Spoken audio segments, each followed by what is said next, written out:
Colosenses capítulo 4, versículo 3 dice así el apóstol Pablo a la iglesia que está en Colosas. Y evidentemente también este versículo nos alcanza a todas las iglesias que hoy día estamos aquí reunidas. Versículo 3 dice así, dice, orando también al mismo tiempo por nosotros. ¿Para qué? ¿Cuál era el encargo, el motivo de oración del cual el apóstol ponía en la iglesia? Para que el Señor nos abra puerta. Este es como un versículo que contiene en sí mismo como una escalera. Primero, para que el Señor abra puerta, pero ¿para qué es la puerta? ¿Para qué queremos que sea abierta la puerta? Para la palabra, evidentemente. Esa es la que tiene que llenarnos, esa es la que tiene que abrir nuestros corazones, abrir nuestro ser cerrado a Él, tiene que ser abierto, y esa apertura va a ser para la palabra. No hay ningún otro motivo principal en medio de la obra que hacía el apóstol Pablo, sino que la palabra del Señor fuera abierta. El lugar donde él iba, la palabra del Señor era la que tenía preeminencia en su movimiento. Él dice así, dice, ¿y para qué la palabra? Para la palabra, dice, a fin, o también podríamos decir, para dar a conocer el misterio de Cristo. O sea que el apóstol Pablo encomendaba esto a la iglesia. Porque el apóstol Pablo sabía que esa era realmente la necesidad primera en medio de toda la casa de Dios. Había muchos viajes, obviamente, había muchas luchas, muchas batallas, muchas situaciones que había que manejar, que el apóstol tenía que ir revisando por la palabra, como él mismo encargaba a Timoteo, corregir a veces cosas deficientes, pero todas estas cosas estaban incluidas, o más bien eran resueltas, y el Señor hacía lo siguiente: abrir puerta para la palabra. El apóstol sabía que si esto se hacía, todo lo demás iba a ir fluyendo de manera espiritual, y era el Señor mismo quien iba a través de su palabra abriendo espacio en las iglesias, abriendo espacio en los corazones de los hermanos. Ese era el que iba a ir resolviendo, el que iba a ir avanzando, el que iba a ir dando la victoria del Señor. Entonces Pablo lo resume así: a fin de dar a conocer el misterio de Cristo.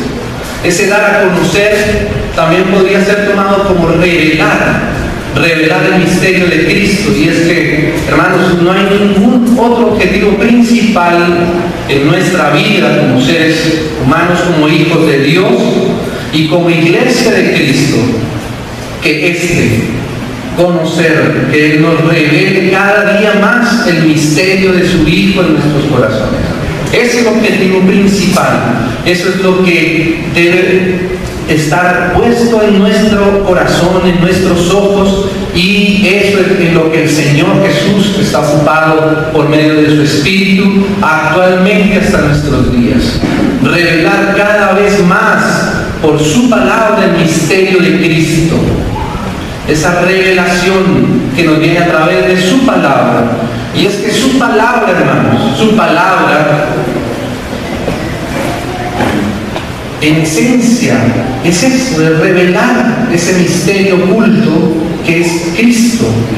El apóstol Pablo en Efesios habla de que su ministerio consistía en anunciar el evangelio de las inescrutables riquezas de Cristo en medio de la iglesia. ¿Por qué? Porque ese misterio es infinitamente rico en provisión, es rico, es abundante para nosotros.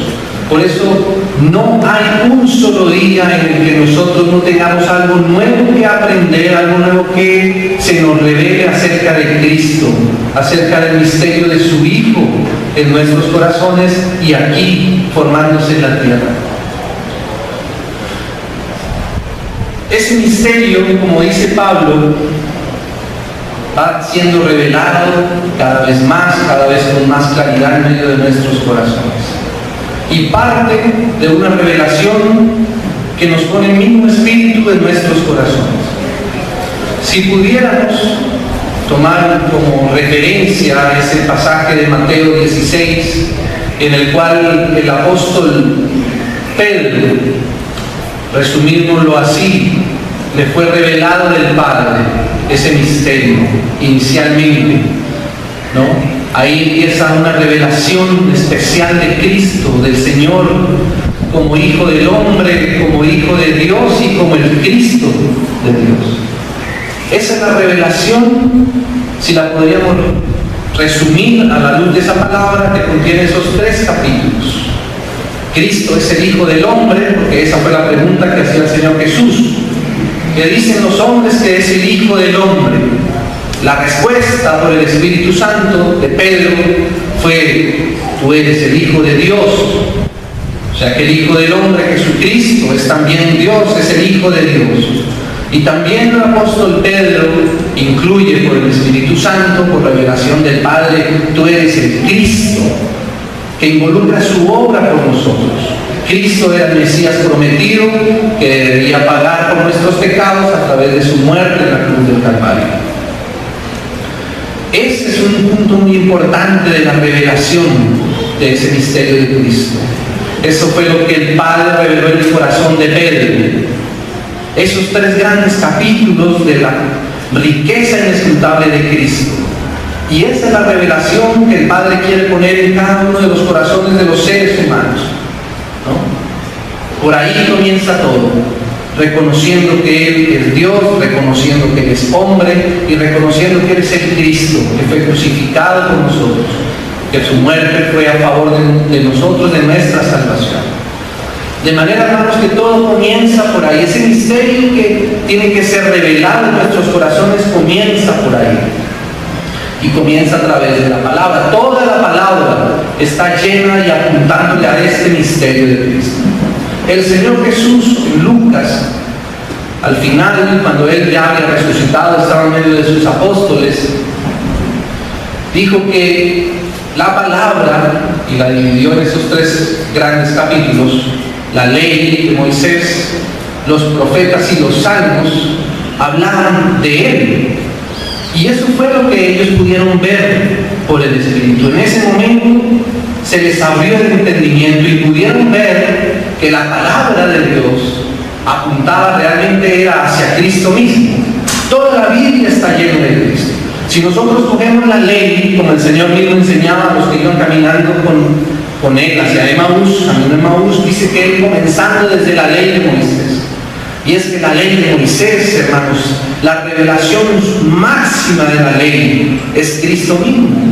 Dice Pablo, la ley es santa y la santidad de Dios se revela a través de Jesucristo. De manera que cuando nosotros leemos la ley de Moisés, estamos leyendo acerca de una persona, está describiéndonos lo que es una persona, ¿no? Claro que en el Antiguo Testamento estábamos, como decir, leyendo de manera externa lo que es la descripción de esa persona, la santidad del Señor Jesús. Por eso cuando Él estuvo aquí en la tierra, el profeta Isaías advertía que Él iba a magnificar la ley. ¿Por qué Él podía magnificar la ley? Porque Él podía llevar la ley a su máximo cumplimiento y aún traspasar lo que era la ley escrita. Porque la ley no era otra cosa más sino la descripción de una persona. Solo que ahora la persona misma estaba en la tierra. Por eso para Él la ley no era algo que estaba por fuera. La ley era Él mismo, la expresión de su santidad. Por eso Él magnificaba la ley, porque la ley hablaba de Él. La ley de Moisés, dice el Señor, hablaba de mí. Y esa es la revelación del Señor. Y los profetas también evidentemente apuntaban a Cristo. Y los salmos, ¿de qué otra cosa nos iban a hablar? Sino también de Cristo mismo. Job, ¿no? Proverbios, Salmos, Eclesiastés, el Cantar de los Cantares es una revelación más del Señor Jesús. Y el Nuevo Testamento evidentemente también nos habla de Cristo, de la revelación de Jesucristo. ¿Cuál es el fin de la Biblia? El Apocalipsis no es otra cosa sino la revelación de una persona que es Cristo mismo. De manera que la palabra, hermanos, tiene ese objetivo principal: revelar, como decía Pablo aquí a los Colosenses, revelar el misterio de Cristo. esa revelación que cada vez en el tiempo de la historia va siendo cada vez más clara. Y en el andar nuestro individual de nuestra vida en Cristo, cada vez también el Señor Jesús va haciendo mayor claridad de Él en nosotros, de Él operando en nosotros. Amén. Entonces podríamos dejar como ese primer aspecto importante de la revelación de Jesucristo, la revelación de Cristo mismo. Todo comienza por la revelación del Señor en nuestros corazones. Ahora bien, si pudiéramos nosotros tomar nuevamente, recordar ese pasaje de Mateo, Señor Jesús, una vez Pedro recibe esa revelación del Padre. Señor Jesús le dice, sobre esa roca, sobre ese fundamento, sobre eso que ha sido puesto en tu corazón por el Padre, sobre esa base, yo voy a hacer algo que el Señor lo llamó en ese momento, yo edificaré mi iglesia. Y quiere decir, hermanos, que la revelación de Jesucristo, cuando nosotros vamos avanzando en la revelación de Cristo, indudablemente, consecuentemente, de manera impajaritable, vamos a empezarnos a encontrar con esa obra que Cristo hace a través de la revelación de su persona en nuestros corazones.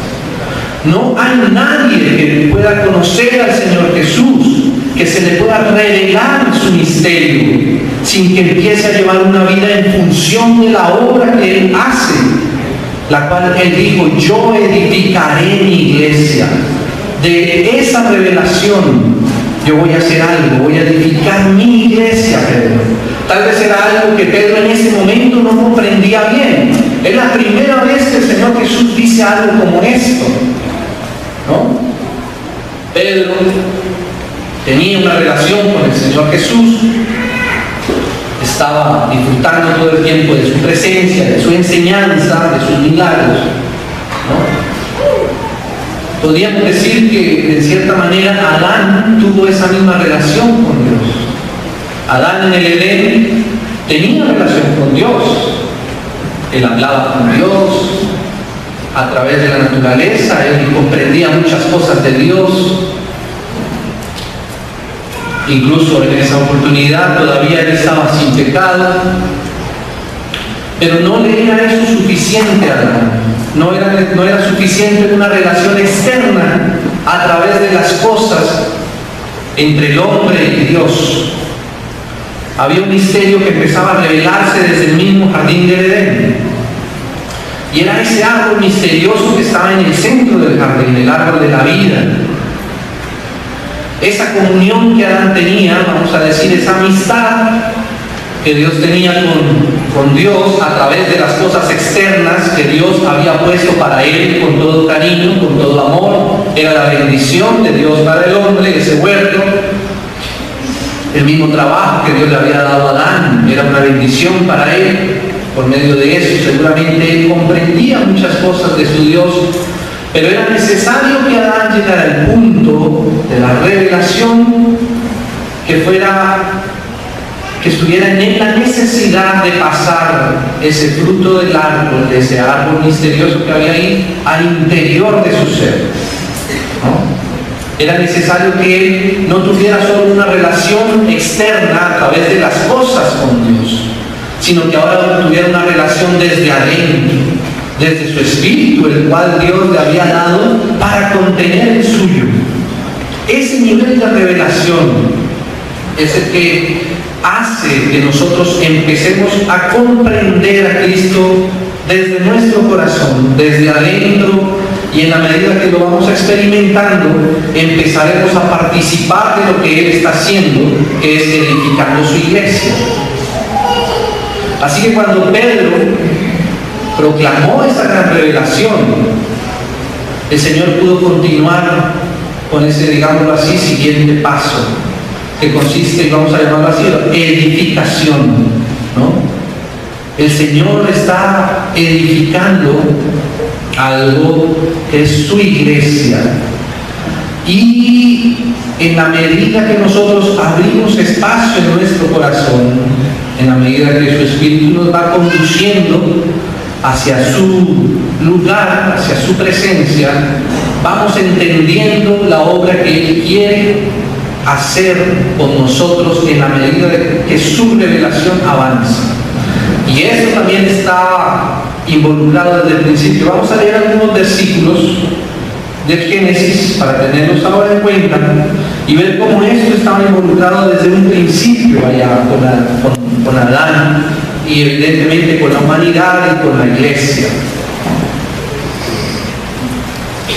Génesis capítulo 2 dice así el versículo 8: y Jehová Dios plantó un huerto en Edén al oriente. Esta palabra nos va a servir más adelante, esta palabra pequeña que está aquí, oriente. Dejémosla como ahí guardadita por un momento. Dice: y puso allí al hombre que había formado. Versículo 9: y Jehová Dios hizo nacer de la tierra todo árbol delicioso a la vista y bueno para comer.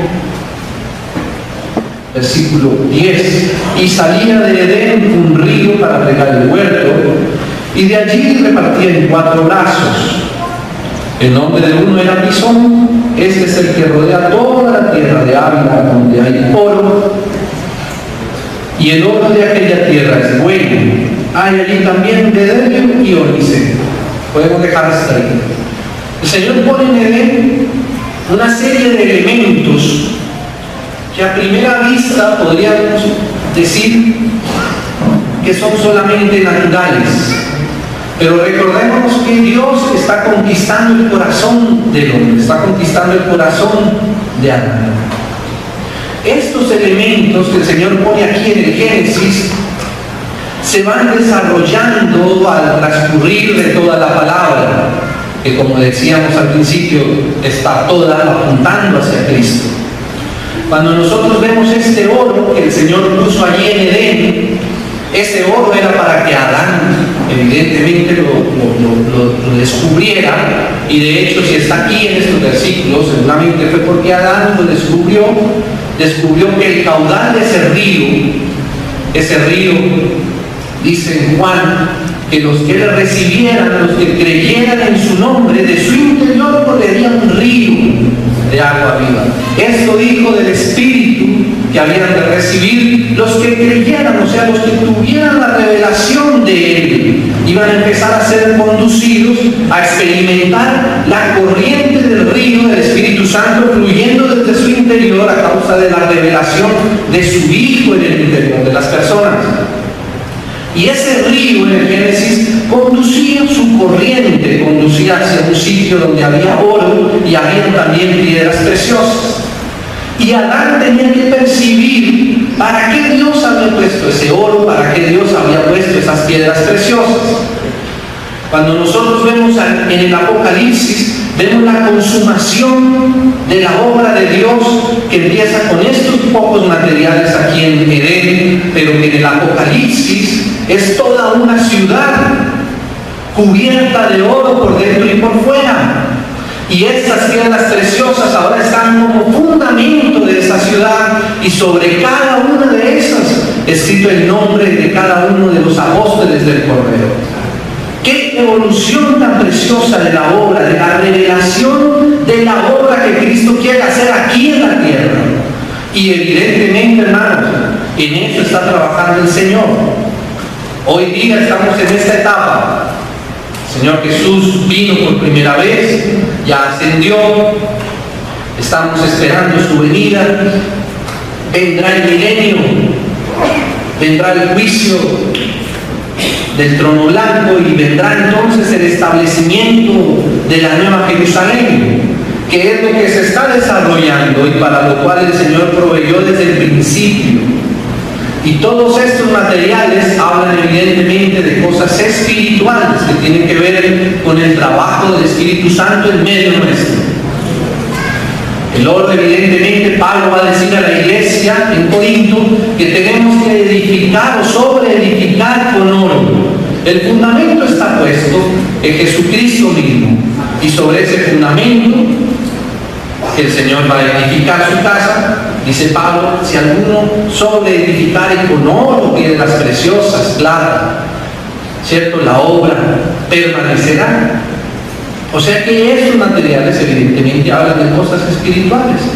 Pedro va a decir que nosotros también como piedras vivas debemos ser edificados como casa espiritual. Las piedras preciosas es sobre la base sobre la cual está fundamentada la Nueva Jerusalén. El apóstol Pablo dice en Efesios capítulo 2 versículo 20, edificados sobre el fundamento de los apóstoles y profetas. ¿Y ese fundamento cuál es? ¿De qué era que hablaban los apóstoles y de qué era que hablaban los profetas? De Cristo mismo. Solo que Cristo es rico. Cristo es una gama de colores, Cristo es una gama de riquezas que Él las va desarrollando así por medio de las cosas creadas como esas piedras preciosas, hasta revelar en nuestro corazón lo que Él quiere hablar, lo que Él quiere hacer en la tierra, lo que Él quiere hacer con nuestras vidas, hermanos. Entonces ahí vemos ese segundo aspecto en el cual el Señor hace, en el cual el Señor continúa una vez nos es traída del cielo, del Padre, la revelación de Jesucristo. Sin esa revelación no se puede edificar. Pero si estamos en la revelación, inevitablemente estaremos edificando para el Señor. Y nosotros tenemos que reaccionar ante esa intención del Espíritu. Edificación. Primero, revelación. No hay nada que podamos hacer sin revelación. Y no es que la revelación podamos terminarlo un día. La revelación no es una materia que podamos dar por terminada en un semestre. Todas las cosas que tienen que ver con la edificación necesitan a la par un nivel de revelación. Todos los días tenemos que estar acudiendo a la revelación. Cuando nos quedamos sin revelación, cuando nos quedamos sin luz, no podemos edificar. Esa es la manera como está establecido por el Espíritu Santo. Nos apartamos de su revelación, inmediatamente nos apartamos de la edificación. Pero si estamos en la revelación, inevitablemente vamos a ser llevados a la edificación. De manera, hermanos, que no hay ninguna otra cosa en la que el Señor esté hoy día trabajando con mayor intensidad que en la edificación de su casa. Él lo dijo desde ese momento y Él no ha cambiado sus planes. Todo lo que Él hace, todo lo que sucede en nuestra vida, hermanos, aunque a veces pueda que no lo percibamos, todo lo que permite el Señor, toda circunstancia en los hijos de Dios, inevitablemente es para alumbrarnos, es para conllevarnos con Él a la edificación de su casa. Amén. Y necesitamos revelación para eso, porque el Señor dijo, mi iglesia, yo, lo cual implica que debemos estar atentos a Él. Es la única manera como podemos edificar, es estar atentos a Él. No podemos bajar la mirada de Él para dedicarnos a edificar. No es así. Es muy al contrario. Tenemos que tener siempre puesta nuestros ojos en lo que Él quiere hacer, porque lo que Él quiere hacer tiene un diseño. Lo que Él quiere hacer tiene una manera, tiene una forma. Yo recuerdo algún pasaje, leámoslo, está en Crónicas, acerca del rey David. El rey David es una figura y es muy precioso cuando recordamos como el Señor mismo dijo que era un hombre conforme a su corazón. Pero ¿qué era lo que tenía David conforme al corazón de Dios? Evidentemente David, el rey David, tenía muchas cualidades que el Señor le había dado. Cuando hace una descripción, cuando el rey Saúl está enfermo, viene uno de sus criados y le da una descripción de David. Y evidentemente él era una persona llena de muchos dones, de muchos talentos espirituales. Decía que era que tocaba bien, que hablaba bien, que su aspecto era hermoso, ¿no? Pero yo pienso que la semejanza del rey David con el corazón de Dios era algo más profundo que eso. En el corazón del rey David, después de ganar muchas batallas, después de hacer muchas cosas, después de llevar al reino a un estado, digámoslo así, de estabilidad, él reveló, y el profeta Natán le dice: haz todo lo que está dispuesto a hacer en tu corazón. Recordemos ese versículo que está ahí, primero en Segunda de Crónicas, capítulo 17. Primera de Crónicas, capítulo 17. Cambié de Biblia recientemente y ya saben que algunos rayas. Primera de Crónicas, capítulo 17, dice así. El versículo 2, mis hermanos seguramente conocen bien el contexto, dice: y Natán dijo a David: haz todo lo que está en tu corazón. O sea que David tenía algo en su corazón, algo especial, algo que seguramente él estaba pensándolo, meditándolo, poniéndolo seguramente en oración en sus tiempos solos, en sus tiempos cuando cerraban las puertas al ejército, a todo el gobierno. Había algo en el corazón de David, algo que seguramente el Señor, el Espíritu lo iba conduciendo, y finalmente llegamos a este pasaje. Y en el versículo 2 dice así, dice: y Natán dijo a David: haz todo lo que está en tu corazón, porque Dios está contigo. Evidentemente después va el Señor a decirle: mira, yo sé que lo que tú tienes en tu corazón es edificar casa para mi nombre. Y ya conocemos el desarrollo. El Señor le dice que Él mismo no va a edificar, pero que su Hijo, Él le va a edificar la casa. Y sin embargo, el Señor le da todo el diseño de su casa, todo el diseño del templo, el diseño de su ministerio, de su ejercicio, se lo da a David. ¿Por qué? Porque en el corazón de David estaba edificarle la casa a Dios. Él entendía que era la obra que Dios esperaba que se hiciera en la tierra. Y esa fue la sensibilidad espiritual que tuvo David en su corazón. Yo pienso que el que David fuera un hombre conforme al corazón de Dios tiene que ver más con esto que en el resto de todas sus virtudes, que de seguro también eran dadas por Dios. Pero David entendió el corazón de Dios. David entendió la intención que Dios tenía en lo más profundo de su corazón. Y entonces cuando uno lee más adelante, en Primera de Crónicas, ahí mismo más adelante en el capítulo 28, dice el versículo 19, Primera de Crónicas 28, 19: todas estas cosas, dijo David, me fueron trazadas por la mano de Yahvé. Fíjese cómo empieza. Una revelación en el corazón de David. Pero esa revelación tiene que esperar a que vaya alumbrando el trazo de la mano de Dios. Todas estas cosas me fueron trazadas por la mano de Yahvé, que me hizo entender. Esto tiene que ver con la revelación, que me dio revelación, que me hizo entender todas las obras de diseño. Dice el versículo 1 del 29: después dijo el rey David a toda la asamblea: solamente a Salomón mi hijo ha elegido Dios. Él es joven y tierno de edad, y la obra grande, porque la casa no es para hombre, sino para Yahvé, Dios. Esa era la revelación en el corazón de David. Después de ganar muchas batallas, después de haber conquistado muchas tierras, él veía que el Dios lo estaba conduciendo a algo. Hermanos, el Señor nos está conduciendo a esto mismo. A esto mismo.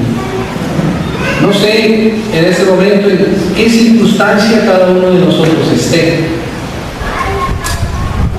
en qué jornada de revelación esté con el Señor. Independientemente si hoy estamos en la universidad, estamos en el colegio, estamos en nuestro trabajo, estamos ascendiendo, o estemos con planes de viajar, no sé. Una cosa es seguro, todo eso está conllevando nuestro corazón a que abramos nuestros ojos a esto. Todo lo demás lo va a usar el Señor para esto, porque es el propósito sublime de Dios una vez ha revelado a su Hijo en nosotros, la edificación conforme al diseño. Y no vamos a hablar específicamente del diseño, solamente queremos decir que esa es la obra que el Señor está haciendo, edificando su casa, y Él está tocando nuestro corazón para eso. Pero bien, hermanos, el Señor Jesús en esta conversación con Pedro no paró ahí. Hubiera podido poner punto aparte o punto final. Pero hay una tercera consecuencia de esto. Digamos que estos son como las piezas de dominó, que una va evidentemente generando un movimiento hacia la siguiente. Dijimos primero revelación, después edificación. El Señor, después de que le habló a Pedro de la edificación de su iglesia, esa frase es misteriosa, necesitamos estudiarla más a profundidad. Gracias al Señor tenemos mucho material en medio nuestro para estudiar a profundidad de ese diseño, de esa edificación. La Biblia está llena de la edificación de la casa del Señor. Hay muchos detalles que el Espíritu Santo nos va a hacer comprender. Si estamos en su palabra, como decía Pablo, entenderemos de los misterios o del misterio de Cristo. Si estamos en el misterio de Cristo, entenderemos de la edificación que Él está haciendo. Pero inevitablemente, de la misma manera, como si hay revelación, habrá edificación. Si hay edificación, también habrá guerra. El Señor dijo así: y las puertas del Hades no prevalecerán contra ella. Inmediatamente que le dijo a Pedro lo que él iba a hacer a partir de la revelación del Padre en su corazón, le dijo, tal vez también a manera de advertencia: y las puertas del Hades no prevalecerán contra ella. Hermano, la edificación de la casa de Dios no se hará sin guerra. El Señor en sus parábolas ya también nos advertía de esto. Él decía, enseñaba en el Sermón del Monte, y al final dijo que esas palabras, el que las hiciera, sería como un hombre prudente que edificó su casa sobre la roca, el cual cuando vinieron los vientos no la pudo deshacer. Pero el que oye las palabras y no las hace es como un hombre que edificó no sobre el fundamento de los apóstoles y profetas, sino sobre la arena, no sobre las piedras preciosas de la Nueva Jerusalén, que es la doctrina de los apóstoles formándose en nuestros corazones. Si no estamos en eso, hermanos, estamos en la arena. Todo lo demás, por hermoso que parezca, por importante que sea, delante de los ojos del Señor, es como arena. La evidencia es que cuando vienen los vientos, o sea, cuando el Hades abre sus puertas o sopla contra la casa no puede permanecer y se desvanece. Siempre la edificación tendrá fuerza del enemigo. No hay manera de edificar en la cual no esté interviniendo siempre la guerra. Y la guerra es de diversas maneras. A mí me llama mucho la atención que el Señor hubiera usado esas palabras, las puertas del Hades. O sea que las puertas es como una herramienta de Satanás. Él usa muchas cosas, muchas maneras distintas para probar en qué estamos fundamentados. Cuando uno mira en el Apocalipsis el mensaje de las 7 iglesias, y no solamente el Apocalipsis, si uno lee la carta a los Corintios, si uno lee la carta a los Gálatas, Si uno lee la carta a los filipenses, cada una de las cartas, cada una de esas cartas, los mensajes de Dios a la iglesia, siempre, siempre también están refiriéndose a la guerra. La guerra de dejar el primer amor, la guerra de perseguirnos hasta la cárcel o hasta la muerte, la guerra de mezclar lo santo con lo humano, ¿no? La guerra de las falsas doctrinas, porque ahí donde el enemigo sabe que tiene que atacar, él va a soplar fuerte contra la iglesia, ¿no? Él va a abrir las puertas, y ahí me sigue llamando la atención, como decía, que el arma del enemigo sea justamente abrirnos puertas, abrirnos las puertas. Seguramente hubiese sido más atemorizante si él hubiera usado un arma más intimidadora. Él hubiera podido decir: las garras del Hades, las garras de Satanás no prevalecerán contra la iglesia. Pero qué curioso, qué sutil es la guerra de Satanás. Puertas abiertas, ¿no? Mientras el Señor dice: pasemos por la puerta estrecha, Satanás abre las puertas para que nosotros decidamos qué camino queremos seguir, qué camino queremos andar, qué camino queremos caminar. Así que Satanás tiene una obra en contraposición a la edificación que está haciendo el Señor. Lo vemos también desde el principio. Concedan, hermanos, creo que tenemos tiempo para esto. Génesis capítulo 11. Muchas veces la guerra de Satanás, que siempre va encaminada hacia derribar, hacia destruir, no empieza por la destrucción. A veces la guerra de Satanás empieza por la edificación, solamente que de su modelo, solamente que de algo parecido, pero que no es dado en revelación de Dios, solo que no está conforme a la palabra de Dios. O sea que siempre tenemos que estar alertas en cada iglesia, en cada localidad, a la manera como se edifica. Pablo le decía a Timoteo no solamente que se guardara de la doctrina de sí mismo, sino también que estuviera atento, o que supiera o entendiera cómo debe conducirse en la casa de Dios.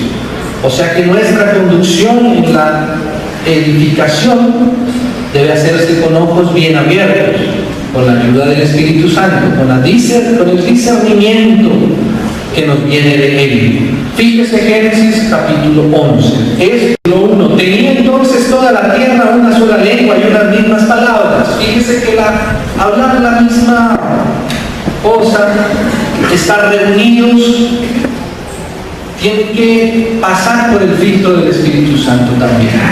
No basta con hablar lo mismo, no basta con estar solamente reunidos. Pablo dice a la iglesia que a veces no se reunían para lo mejor. O sea que toda nuestra comunión, todo lo que tiene que ver con la edificación de Cristo, es un trabajo bien espiritual. Por tanto, nuestra comunión, nuestra unidad, nuestro trabajo debe ser siempre desde la comunión interna con el Espíritu Santo de cada uno de sus hijos, y entonces sí en Él, todos juntos teniendo comunión. Amén. Esa es la manera como vamos a poder ver hecho realidad el Salmo 133. Mirad cuán bueno y delicioso es habitar los hermanos juntos y en armonía. ¿Ve? No solamente juntos, tenemos que tener armonía del Espíritu, y hace una comparación que es como el óleo, que es como el Espíritu Santo descendiendo desde la cabeza hasta el borde de las vestiduras, y allí envía el Señor la bendición y la vida eterna. ¿Qué es la vida eterna? Jesucristo, dice Juan, es el verdadero Dios y la vida eterna. Para eso es la iglesia, para disfrutar eternamente de Cristo, el Señor. Pero aquí dice en el versículo 2: y aconteció que cuando salieron de Oriente, por eso decía al principio que guardáramos esa palabra Oriente, porque al Oriente estaba el Edén. Y aquí nos está hablando de algo que evidentemente sucedió en lo físico, en lo natural, pero seguramente que hay algo ahí también que debemos percibir.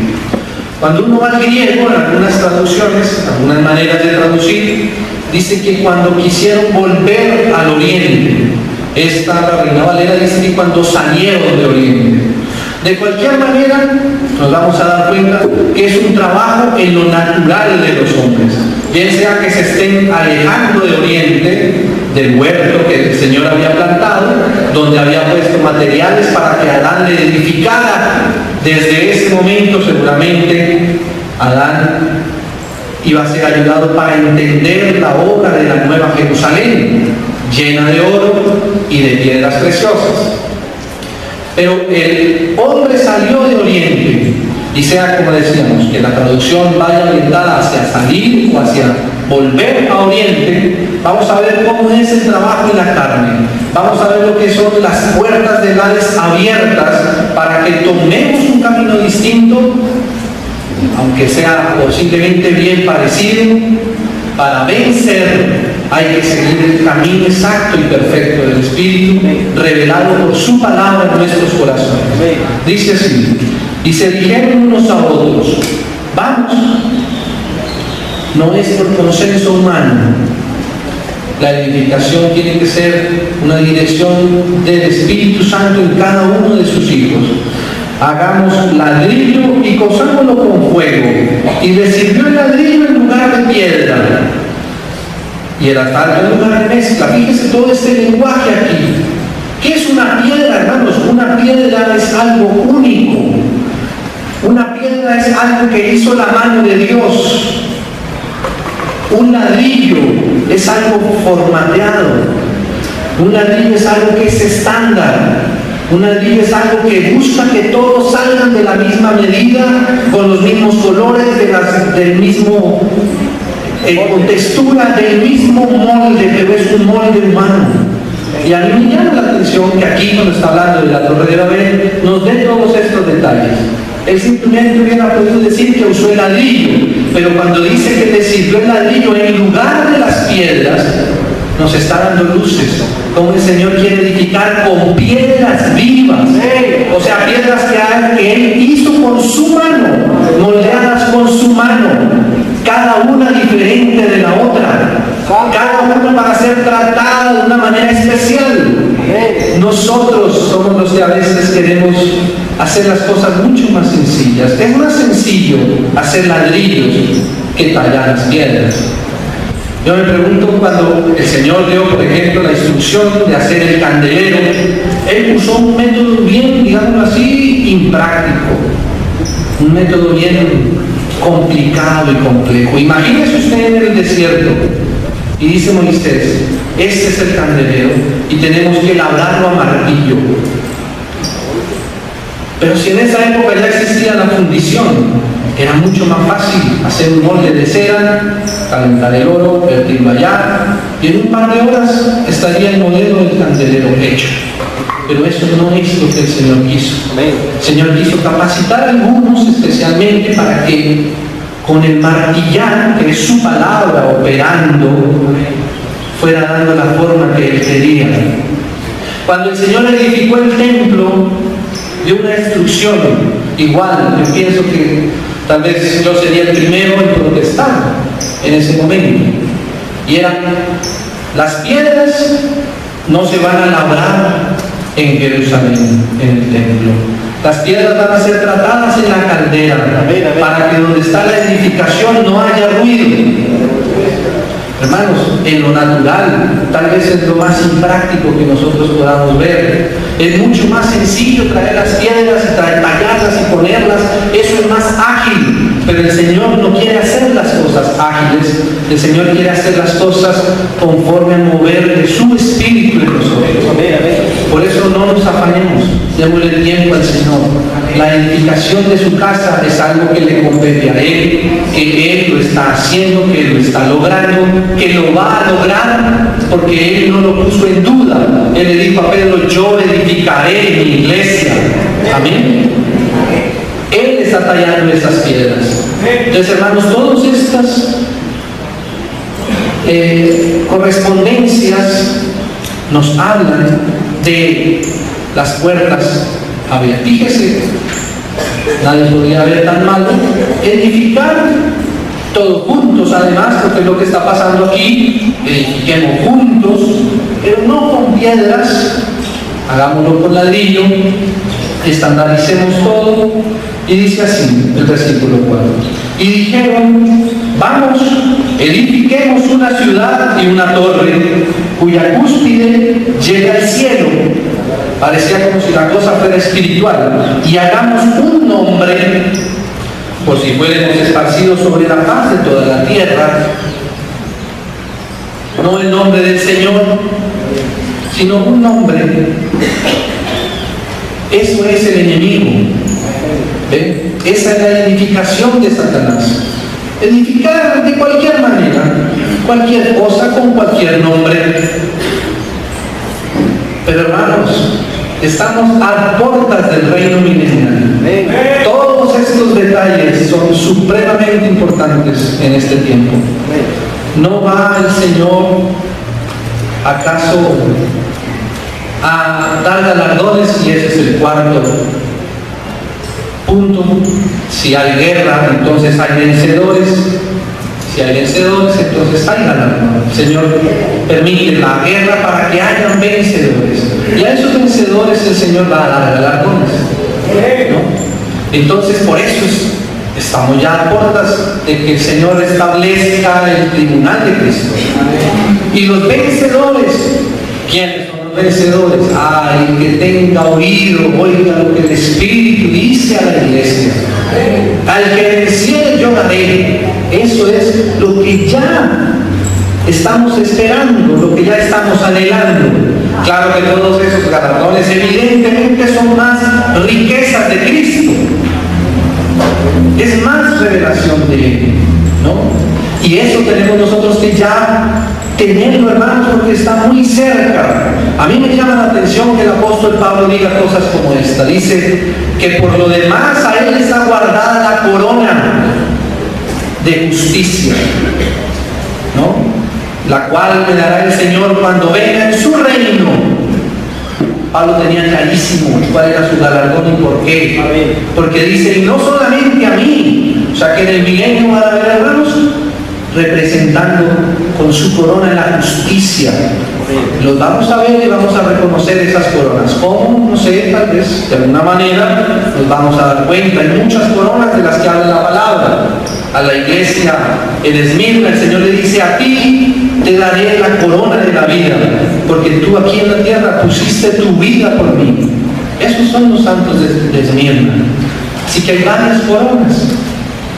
Y dice el apóstol Pablo que para él está guardada la corona de justicia.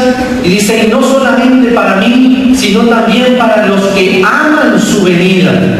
O sea que si amamos su venida, si estamos con nuestros ojos puestos en Él, esperándolo, ese galardón está prometido para nosotros.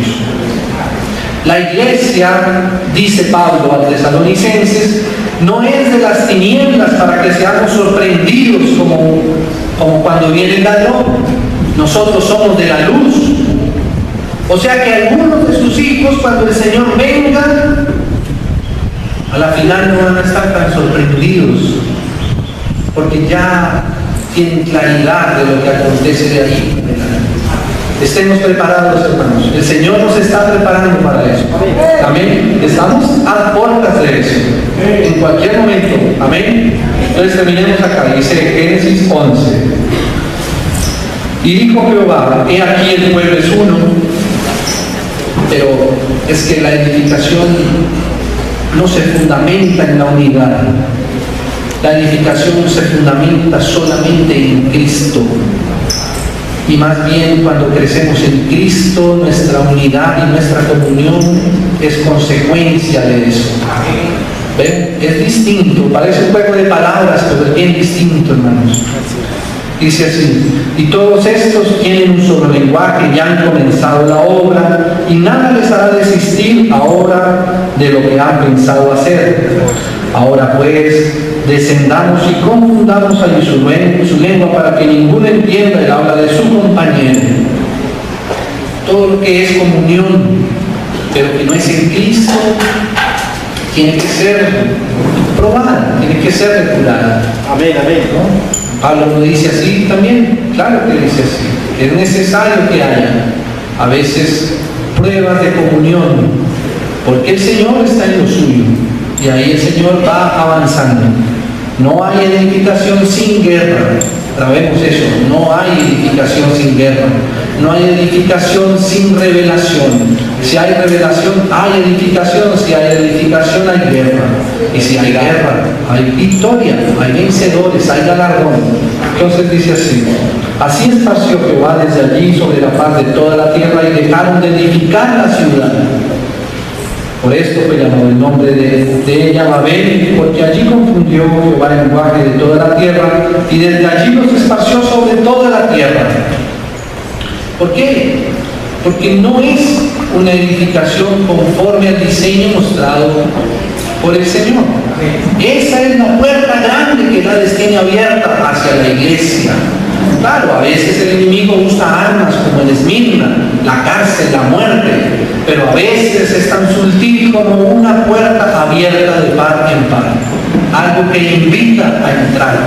Más es un camino que nos va a llevar a confusión, es un camino que nos va a llevar a enredos.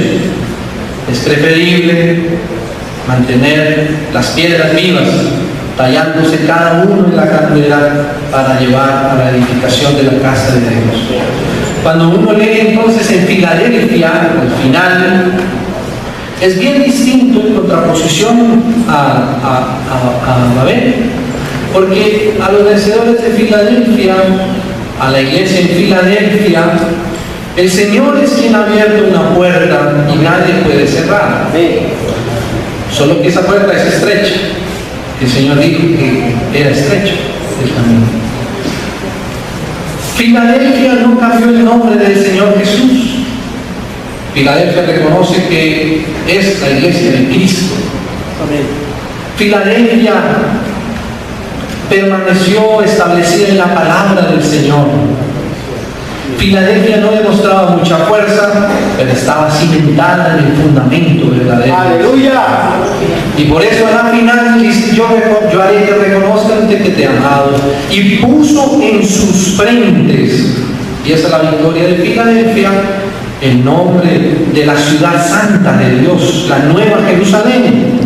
Y después, allá en Apocalipsis, capítulo 19, cuando el ángel le va a mostrar a la desposada con el Cordero, a la esposa del Cordero, demuestra a la ciudad santa de Jerusalén.